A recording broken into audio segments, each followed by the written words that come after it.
আজকে 15 দিন আমাগো এলাকায় কারেন্ট নেই, সেটা না হলে প্রাকৃতিক দুর্যোগের কারণে মেনে নিলাম, কিন্তু মাননীয় মন্ত্রী মহোদয়,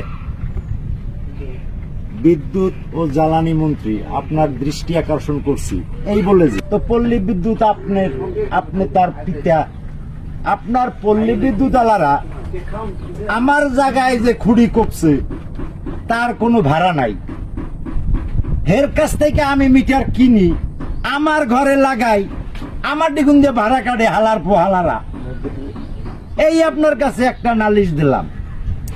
এরপর আপনার পল্লী বিদ্যুৎ আলারা কি করে, 5 মিনিট কারেন্ট দেয়, দিয়া 2.5 মিনিট পর আবার লইয়ে যায়। কেন? আপনার পার্লামেন্টের যে একজন সদস্য ছিল, সে মানবতার ফেরিওয়ালা হাজি মাথা লইয়া কারেন্ট বেচছে, হে কারেন্ট গুলো গেছে কই? হে কারেন্ট পাই না আমরা।